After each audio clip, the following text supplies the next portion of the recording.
안녕하세요. 저는 서울에 살고 있는 이혼녀입니다. 가끔 이곳에 들러 사연을 듣곤 했는데 제가 이렇게 사연을 보내게 될 줄은 꿈에도 몰랐네요. 사연을 듣다 보면 시댁 식구와 있었던 일들이 꽤나 자주 올라오더라고요. 저도 이번엔 시댁에 배신을 당한 적이 있어서 그 사건에 대해 사연을 보내보면 어떨까 싶어서 이렇게 익명으로 용기를 내어 쓰게 되었습니다.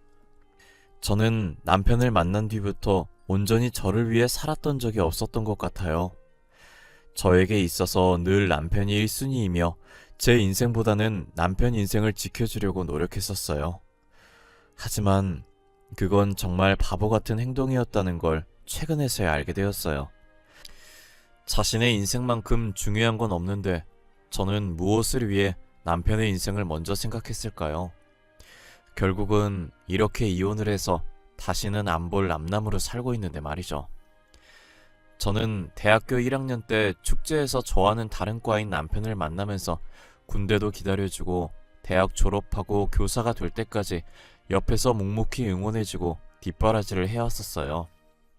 제가 하고 싶어 했던 것들도 다 포기해가면서 남편 교사 만들어주겠다고 노력했었죠. 학교를 다니면서 각종 아르바이트를 다 했었고 졸업해서도 전공과 전혀 다른 일을 해왔었어요. 오로지 남편의 교사직을 목표로 두고 말이에요. 저는 평범한 집안이었지만 남편은 가난한 집안이었기 때문에 교사 준비할 돈이 없었어요. 어차피 저는 등록금을 부모님이 내주셔서 돈 벌 이유가 딱히 없었지만 남편을 위해 제가 자처해서 대학생 때부터 일을 하기 시작했던 거예요. 편의점 아르바이트도 해보고 고깃집 아르바이트도 해보고 학교 앞 맥주집 아르바이트도 해보고 대학생이 할 수 있는 아르바이트는 다 해봤다고 해도 과언이 아니었을 정도였어요. 열심히 알바해서 모은 돈으로 남편 등록금에도 보태주고 책 사는 비용에도 보탰었어요. 남편은 자신을 위해 힘들게 일하는 저를 보며 항상 미안해하고 고마워했어요. 내가 방학 동안 모은 돈이야. 이번 학기 등록금에 보태고 남는 돈은 책 사는데 보태. 내가 지금 너한테 해줄 수 있는 게 이것밖에 없어서 너무 미안해. 너가 뭐가 미안해. 내가 너무 미안하고 고맙지. 내가 이 돈을 받아도 되는 건지 모르겠어. 너는 굳이 일 안 해도 되는데 괜히 나 때문에 매번 고생하고 정말 미안해. 그런 말 하지 마. 진짜 기운 빠져. 나는 너가 아무 걱정 없이 공부에만 몰두했으면 좋겠어. 그리고 그렇게 미안하고 고마우면 나중에 임용고시 합격으로 빚 갚아. 알겠지? 제가 괜찮다고 해도 남편의 얼굴엔 미안함이 가득하더라고요. 저는 남편의 표정을 보고 웃으면서 그렇게 고마우면 임용고시 합격으로 갚으라고 했죠. 남편은 옅은 미소를 띄우고는 고맙다고, 나중에 빚 다 갚겠다고 저를 꽉 안아주더라고요. 가만히 남편 등만 쓰다듬으면서 아무 생각하지 말고 공부만 열심히 했어요. 주변에선 결혼할 사이도 아니면서 굳이 왜 고생하면서까지 뒷바라지를 하냐고 하더라고요. 남편이 공부는 정말 잘하는데 돈 없는 집안 때문에 꿈을 포기하기엔 너무 안타깝다고 했어요. 결혼을 할지 안 할지는 모르지만 지금은 사랑하는 사람이니 최선을 다해 도와주고 싶다고 했죠. 당시 친구들은 저를 한심하다고 했지만 저는 언젠간 제 노력이 빛을 볼 날이 올 거라고 생각했어요. 저는 사장님들이랑 친해져서 졸업 후에도 하고 있던 아르바이트들을 계속했어요. 그 돈으로 혼자 조용히 공부할 수 있게 남편 고시텔도 잡아주고 그 외 필요한 것들도 사다 줬어요. 남편도 제가 자기를 위해 노력하는 만큼 딴짓하지 않고 공부를 열심히 해줬고요. 그래도 노력은 배신하지 않는지 남편은 임용고시 합격했고 그토록 바라던 교사가 될 수 있었어요. 운이 좋게 앞으로 출근할 학교도 남편 집과 가까운 곳으로 발령이 났더라고요. 저는 교사된 기념으로 남편에게 서프라이즈 파티를 준비했어요. 남편은 제가 준비한 이벤트에 고맙다고 저를 껴안더니 어린아이처럼 울기 시작하더라고요. 우리 이제 고생 끝났어. 다 끝난 거야. 그동안 너무 고생 많았어. 나 너 없었으면 교사는 꿈도 못 꿨을 거야. 너무 고마워. 고맙다는 말밖에 할 수가 없어. 아니야, 고맙긴 뭘. 교사가 된 걸 진심으로 축하해. 아이들한테 배울 점 많은 선생님이 되어줘. 나는 너가 해낼 줄 알았어. 너무 장해. 너도 나만큼이나 고생 많았어. 내가 이거 줄 날만 기다리면서 항상 5단에 넣고 다녔어. 임용고시 합격하면 주려고 했는데 오늘 드디어 이걸 너한테 줄 수 있게 됐네.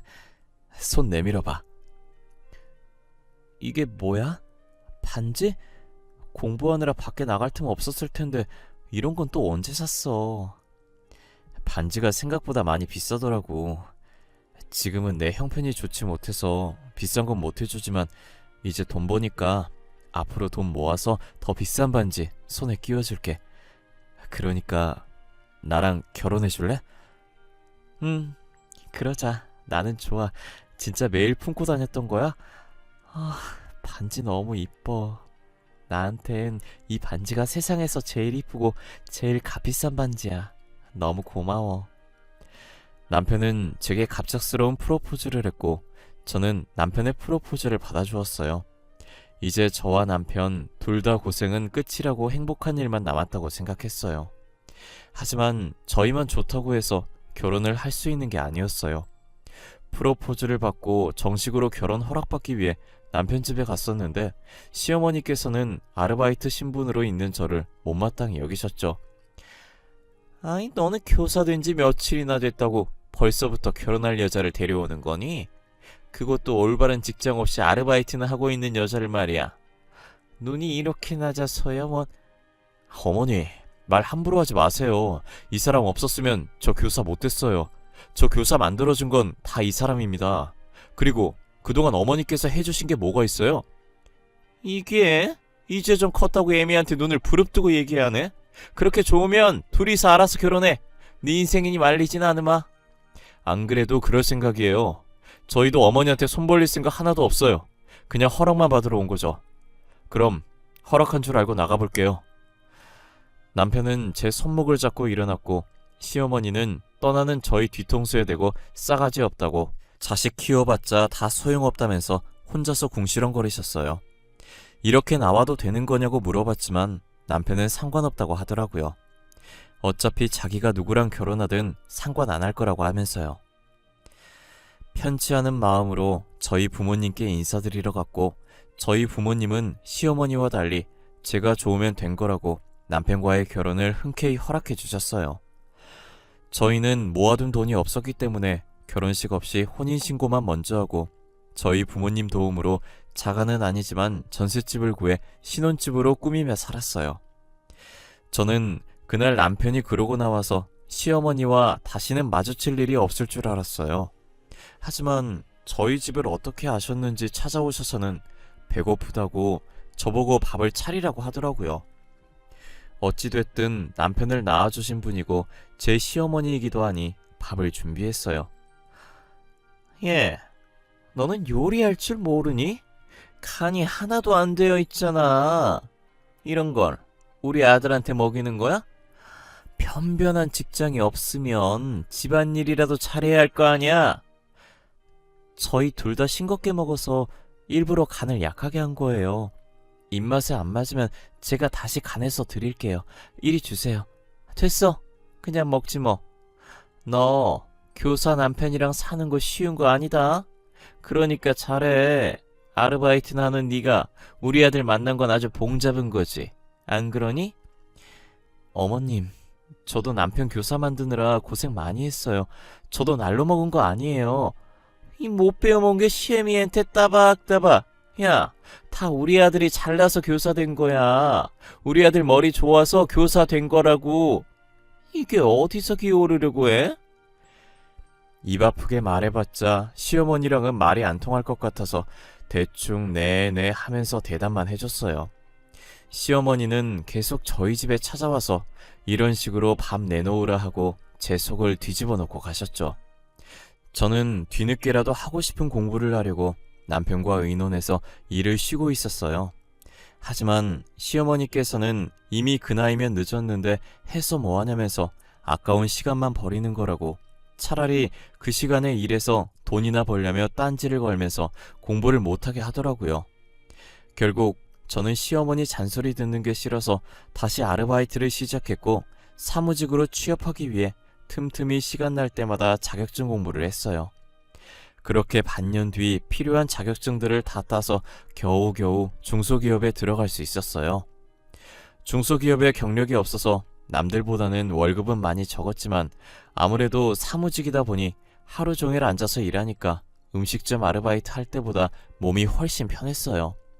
이래서 다들 회사에 들어가려고 난리구나 라는 생각을 했죠. 저는 빨리 진급해서 월급이 올랐으면 하는 바람에 선배한테 많이 배우려고 하고 남들이 하기 싫어하는 일도 맡아서 하고 회사를 정말 열심히 다녔어요. 그렇게 빠르게 회사에 적응을 해나갔고 남편도 학교에서 열심히 일하면서 저희는 여느 맞벌이 부부들처럼 안정적인 생활을 하기 시작했어요. 하지만 제가 다니는 회사가 정말 작은 회사다 보니 진급을 해도 월급이 적더라고요. 그래서 경력을 쌓아서 조금 큰 회사에 들어가야겠다는 목표를 새롭게 잡았어요. 저희는 집을 자가로 사기 전까지 아이도 만들지 않기로 합의했었어요. 하루라도 빨리 저희 명의로 된 집을 가지기 위해 휴지 한 칸도 아껴 썼어요. 하지만 어느 순간부터 남편이 집에 늦게 들어오기 시작하더라고요. 술을 마신 것 같진 않은데 온전한 정신으로 매번 귀가 시간이 늦어졌어요. 요새 자꾸 늦게 오는데 무슨 일 있냐고 물어도 다른 선생님한테 돈 문제로 고민 상담하다 보니 얘기가 길어졌다고 하는 거예요. 당신 요즘 왜 이렇게 집에 늦게 와? 술 먹는 건 아닌 것 같은데. 당신 학교에 무슨 일이라도 있는 거야? 얼굴도 안 좋아 보여. 그냥 다른 선생님한테 고민 상담하다 보니 얘기가 길어졌네. 요즘 둘 다 돈 문제로 고민이 많거든. 그 선생님도 집 살려고 우리처럼 아등바등 하더라고. 아, 그래? 하긴 요즘 서울에서 집 구하기가 하늘의 별 따기지. 돈도 돈이지만 아예 집이 없으니까. 그 선생님도 머릿속이 많이 복잡하시겠네. 그래서 퇴근하면 둘이서 이야기하느라 시간 가는 줄 모른다니까. 그래도 우리는 둘이서 돈 버는데 그 선생님은 혼자라 더 힘들 거야. 아, 아직 결혼 안 하셨나 봐. 혼자서 힘들 텐데 집 살려고 열심히 사시네. 진짜 대단하시다. 우리도 그렇게 열심히 살면 얼른 집 살 수 있을 거야. 돈 때문에 너무 스트레스 받지 마. 여보, 혹시 내가 내일 술 좀 마시면서 얘기하려고 하는데 돈 좀 줄 수 있어? 용돈이 다 떨어져서 돈이 없네. 10만 원만 줄 수 있을까? 아직 중순밖에 안 됐는데 벌써 돈이 다 떨어졌어? 알겠어. 내일 출근할 때 10만 원 줄게. 그렇게라도 스트레스 풀어야지. 내일은 당신이 그 선생님한테 한턱 쏴. 저는 몰랐었는데 남편이 집 문제로 꽤나 스트레스를 많이 받는 것 같았어요. 그렇게 동료 선생님과 같이 한잔하면서 속 좀 풀라고 조금씩 돈을 줬었어요. 그런데 그게 습관이 된 것 마냥 계속 이런 약속 저런 약속이 있다며 돈을 달라더라고요. 그렇다고 큰 돈을 요구하는 것이 아니라서 아껴 쓰라고 하면서 매번 달라는 대로 줬었던 것 같아요. 제가 자신이 달라는 대로 주기 시작하니까 간이 배 밖으로 나왔는지 금액도 점점 커져가더라고요. 이젠 이유도 말 안 해서 한 번은 왜 그렇게 돈을 자주 많이 달라고 하냐고 하니까 교사보다 교수가 더 좋은 것 같다고 대학 교수 되고 싶어서 준비 중이라고 하는 거예요. 저한테 말했으면 팍팍 지원해줬을 건데 왜 진작 말 안 했냐고 물어보니 괜히 열심히 일하는 저한테 신경 쓸 일 하나 더 쥐어주고 싶지 않았다더라고요. 저는 남편이 교수가 되는 것도 나쁘지 않다고 생각해서 학생 때 임용고시 준비 도와줬던 것처럼 똑같이 제가 쓰는 돈을 더 아껴서 남편을 아낌없이 밀어줬어요. 하지만 교수 되는 것이 좀처럼 쉽지 않은지 저만 보면 한숨을 쉬기 시작하더라고요. 그런 남편의 모습을 보니 제가 돈을 지원해주는 것 말곤 대신 할 수 있는 게 없어서 속상했어요. 거기다 남편이 학교를 옮기게 됐는데 집이랑 거리가 먼 학교로 발령이 난 거예요. 저희가 살던 집이 남편 학교와도 가깝고 제 회사랑도 가까워서 출퇴근하기 좋았거든요. 남편이 제 직장 때문에 선뜻 이사 가자고는 말 못하고 오피스텔을 하나 구하겠다고 하더라고요. 솔직히 저도 남편이 생각한 것처럼 저희 회사가 가까워서 이사 가고 싶은 생각이 없었어요. 그렇다고 남편을 여기서 출퇴근시키자니 왕복 3시간이라 힘들 것 같아서 오피스텔을 구하라고 했죠. 제가 집 구할 때 같이 알아봐 주겠다고 했는데도 굳이 자기가 구하겠다고 더 이상 짐들기 싫다고 하면서 시어머니랑 둘이서 집을 보러 다닌 것 같았어요. 남편에게 용돈 없어서 돈 받아갔었는데 오피스텔 들어갈 돈은 있냐고 제가 보태준다고 하니 시어머니께서 보태주시기로 했다고 한사코 거절하더라고요. 이상하게 남편이 계속 제게 선을 긋는 듯한 느낌이 없지 않았어요. 그렇게 남편이 오피스텔을 구해서 나간 지 3개월이 되었을 때였어요. 저는 다음 날이 주말이어서 간만에 늦게까지 드라마를 보려고 거실에서 TV를 보고 있었어요. 한창 재밌게 보고 있었는데 갑자기 누군가 집 문을 부서질 듯 두드리는 거예요. 이 시간에 올 사람이 없으니 무서워서 인터폰으로 확인해 보니까 남편이 비틀거리면서 서 있더라고요. 놀라서 문을 열어줬는데 남편이 술에 취해서 몸도 잘 못 가누고 그대로 제 쪽으로 쓰러졌어요. 술을 얼마나 마신 건지 남편한테 코를 찌를 듯한 술 냄새가 진동을 하더라고요. 왜 오피스텔에 안 가고 여기 왔냐고 하니 남편은 갈 곳 없다고 여기서 자겠다고 우기는 거예요. 제대로 서 있지도 못하는 상태에서 사기당했다면서 웅얼거리더라고요. 저는 사기라는 말에 계속 추궁했고 혹시나 하는 마음에 남편의 말을 녹음하기 시작했어요. 정신 차렸을 때 분명 저한테 얘기 안 할 것 같아서 나중에 물어보려고 녹음한 것이죠. 사기당했다고? 무슨 사기당했는데 갑자기 쳐들어와서 이게 뭔 난리야. 술은 또 얼마나 마신 건데. 여보, 정신 좀 차려봐. 내 말 들려? 아, 시끄러워. 아줌마, 여기 소주 한 병만 더 주세요. 오늘은 이거 마시고 진탕 취할 거야. 소주랑 돼지 껍데기도 하나 주세요, 아줌마. 돼지 껍데기 같은 소리 하고 있네. 여기 식당 아니야. 정신 좀 차려봐. 아니, 당신이 무슨 사기를 당했다는 거야? 무슨 사기 당했는지 말 좀 해보라고. 레론 다 들고 도망갔어. 걔가 나랑 우리 엄마 돈 다 들고 튀었어. 부자라고 하더니 그것도 아니었어. 나는 엄마 말만 믿다가 망한 거지 뭐. 누가 당신 돈을 다 들고 도망갔다는 거야? 내가 알아듣게 좀 말해. 그래야 도와주든 말든 하지. 범인 잡아야 할 거 아니야. 아줌마, 이 얘기 저희 집사람한테는 비밀이에요. 알겠죠? 우리 둘만 알고 있어야 해요. 에? 저 다른 여자 만난 거 알면 진짜 집에서 쫓겨나요. 집사람은 나만 보며 살았는데 너무 미안해. 알고 보니 남편은 이때까지 저 몰래 시어머니께서 소개시켜준 여자를 만나고 있었어요. 시어머니도 여자 집안이 부자라는 걸 듣고 남편에게 소개시켜준 것이었어요. 남편은 처음에 안 만난다고 했었는데 계속 시어머니께서 몰아붙이는 바람에 만나기 시작했더라고요.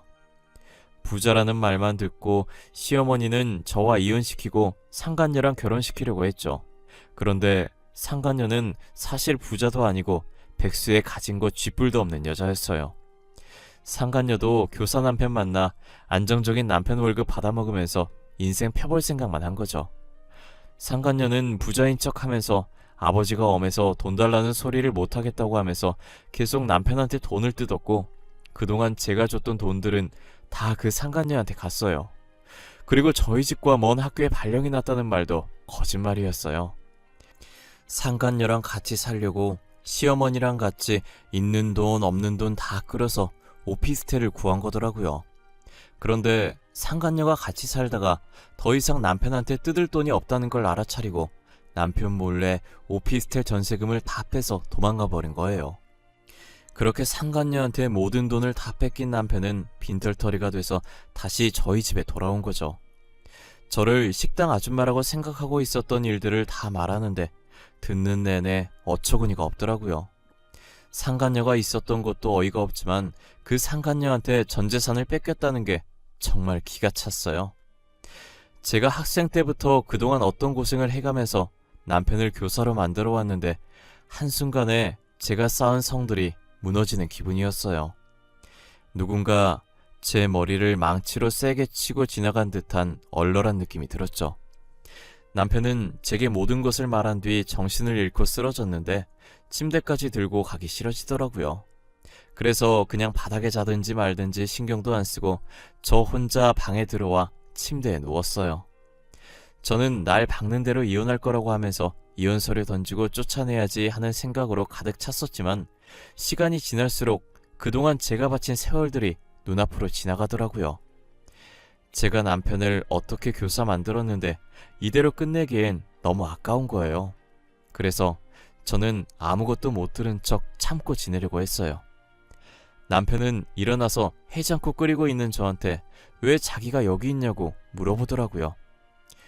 당신 기억 안 나? 술이 떡이 돼서 와가지곤 나보고 아줌마라고 하질 않나. 오늘 취할 거니까 술이랑 돼지 껍데기 달라고 하질 않나. 가관이었어. 아, 그랬어? 어제 친한 선생님들이랑 같이 회식했었는데 너무 많이 마셨는지 기억이 안 나네.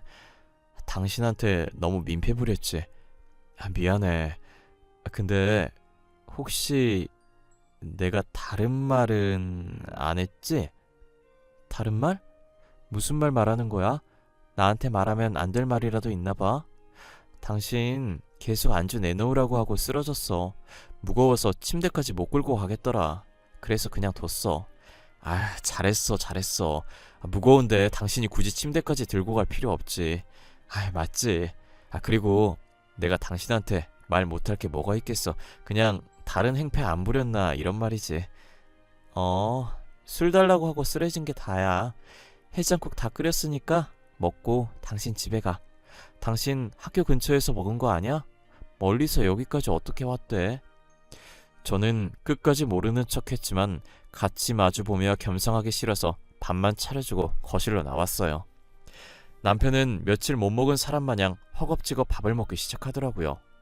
그렇게 빠른 속도로 밥을 먹고 전날 청소를 못하고 와서 빨리 집에 가봐야겠다면서 소파에 걸쳐진 정장 자켓을 헐레벌떡 챙기더니 신발도 제대로 못 신은 채 나갔어요. 아마 상간녀가 돈 다 빼서 오피스텔을 못 갈 거고 시어머니 집으로 갔을 거예요. 계속 오피스텔에서 사는 척 연기해야 해서 저희 집에 올 이유가 없으니 저는 어차피 이렇게 따로 사는 거 굳이 이혼할 필요가 없다는 생각이 들었어요. 얼굴 마주쳐서 스트레스 받을 일도 없어서 괜찮을 것 같았거든요. 시어머니는 아직도 제가 모르는 줄 아니까 전화로 당당하게 돈 달라고 하더라고요. 요즘 남편이 혼자 살면서 생활비가 빠듯한지 용돈을 조금 준다고 하면서요. 아가, 나다. 다름이 아니라 요즘 우리 아들이 혼자 살잖니. 근데 생활비가 빠듯한 모양이더라고. 그래서 나한테도 용돈을 조금 주는데 그 돈으로만 생활하려니 너무 힘들구나. 그래서요? 지금 저한테 용돈 달라고 전화하신 거예요? 어머님, 죄송한데 용돈 드릴 돈이 없어요. 저도 제 월급으로 생활하기 빠듯해서요. 아니, 내가 네 월급을 다 달라고 한 것도 아닌데 넌 왜 이렇게 예민하게 받아들이니? 시애미가 며느리한테 수그리고 부탁하는데 너는 그렇게 싸가지 없게 말해야겠어? 죄송해요. 제가 요즘 신경 쓸 일이 있어서 저도 모르게 그렇게 말했나 보네요. 그런데 저 진짜 어머님께 드릴 돈 없어요. 죄송해요. 돈 얘기하실 거면 연락하지 말아주세요. 뻔뻔하게 돈 달라고 하는 시어머니 태도에 화가 울컥울컥 나오려고 했는데 이악 물고 끝까지 참았어요. 제가 다 알고 있으면서 이혼 안 하는 걸 알면 어차피 이혼 안 할 거니까 더 당당하게 나올 것 같더라고요. 차라리 지금처럼 제 눈치라도 봤으면 하는 마음에 화나는 마음을 꾹꾹 누르며 참았어요. 시어머니도 차마 저랑 이혼시키려고 남편한테 상간녀 붙였다가 상간녀가 돈 들고 도망가서 당장 생활할 돈이 없다고 제게 말을 못하니 다시 연락이 안 오더라고요. 그런데 며칠 뒤 자고 있었는데 또 밤늦게 누군가 저희 집 문을 두드리더라고요. 인터폰으로 확인했더니 예상했던 대로 남편이 있었고 이번엔 시어머니도 같이 온 거예요. 문 안 열어주고 싶었는데 시끄럽게 해서 혹시나 옆집 사람한테 피해갈까봐 할 수 없이 문을 열어줬어요.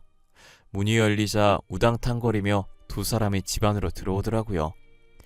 둘 다 술 먹고 제정신이 아닌 상태에서 거실 한가운데에 주저앉더니 시어머니는 울기 시작하는데 급기야 땅까지 치면서 울더라고요.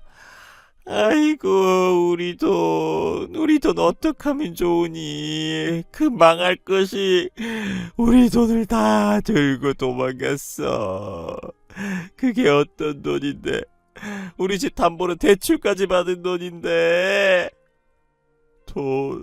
내 돈, 그동안 모았던 적금까지 깬 돈인데 한순간에 사라졌어. 어떻게 그래? 2억 6천만 원이 걔 이름도 아니고 나도 살면서 그 돈 처음 만져본 건데. 지금 남의 집에서 뭐 하는 거예요? 왜 저희 집 와서 난리냐고요? 다들 아무 잘못도 없는 나한테 왜 이러냐고. 사고는 지들이 쳐놓고 왜 나한테 행패야? 야, 너 여기 있었네. 내 돈 내놔. 내 돈 내놓으라고. 우리 돈 어땠어? 너 그 돈이 어떤 돈인 줄인지 알기나 해? 이 할망구가 진짜 미쳤나? 내 머리 안 놔요? 당장 놔요. 나 진짜 당신들 경찰에 신고할 거야. 당장 놓으라고. 야, 이 사기꾼아, 내 돈 내놔. 내가 너한테 바친 돈이 얼만데? 오피스텔 전세금이랑 이때까지 내가 줬던 다 토해내라고. 시어머니랑 남편은 술에 취해서 저를 상간녀라고 생각하고 제 머리채를 잡았어요. 힘이 어찌나 센지 제 머리를 잡고 있는 손들을 떼려고 해도 안 떼지더라고요. 결국 저는 남편 팔을 깨물었고 남편은 깨문 부위를 감싸면서 제 머리채를 놓았어요. 그리고 시어머니 팔을 힘주면서 잡고 바닥으로 패대기 쳐서 뜯어냈어요. 시어머니가 손이 떨어지면서 제 머리카락도 같이 우수수 떨어지더라고요. 저는 떨어져 있는 머리카락을 보자마자 눈물이 핑 돌기 시작했고 너무 화가 나서 양손으로 시어머니와 남편 머리채를 잡아서 바깥까지 질질 끌었어요. 그리고 그들을 패대기 치고 다시 집에 들어가려고 비밀번호를 입력하는데 언제 쫓아온 건지 남편이 돈 내놓으라면서 제 머리채를 다시 잡더라고요. 저는 팔 안쪽 살을 3개 꼬집어서 남편을 떼어놓고 빠르게 비밀번호를 입력해서 들어왔어요. 문이 닫히는 소리가 들리고 나서야 안심이 돼서 다리에 힘이 풀리더라고요. 어찌나 목소리가 큰지 남편 소리, 지르는 소리, 시어머니 우는 소리가 문 사이로 다 들렸어요. 한참을 시끄럽게 하더니 옆집에 사는 몸집 큰 남자가 나와서 시끄럽다고 소리 지르니 시어머니의 울음소리가 뚝 그치더니 그 뒤로는 고요하게 아무 소리도 안 나더라고요. 저는 남편한테 바친 세월보다 앞으로 살아갈 세월이 더 소중하다는 생각에 이혼을 결심했어요. 계속 과거에 잡혀있다간 저 두 사람에 의해 미래에 제가 죽을 것 같은 기분이 들었어요. 다음날 일어나자마자 아프다는 핑계를 대고 회사에 월차를 냈고 저번에 남편이 술 취해서 불륜을 인정했던 녹음본을 들고 변호사를 찾아갔어요. 남편에게는 이혼 소송을 했지만 여자가 누군지를 찾지 못해서 상간녀 소송은 걸지 못한 게 아쉬웠어요. 상간녀 소송까지 걸었다면 정말 깔끔하게 마무리됐을 텐데 아직까지 찝찝한 기분이에요. 며칠 뒤에 시댁 앞으로 제가 보낸 이혼 소장이 도착했는지 둘이서 저희 집에 찾아와서는 문을 두드리면서 이야기 좀 하자고 잘못했다고 빌더라고요. 저는 집안에 사람 없는 척 하면서 숨죽이면서 가만히 지켜봤어요.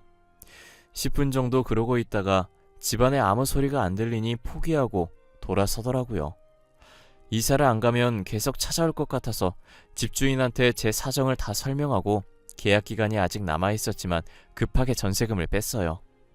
회사 업무 때문에 전화번호는 차마 못 바꾸고 있었는데 시어머니와 남편한테서 전화랑 문자도 계속 오길래 진절머리 나서 결국 휴대폰 번호도 바꿔버렸어요.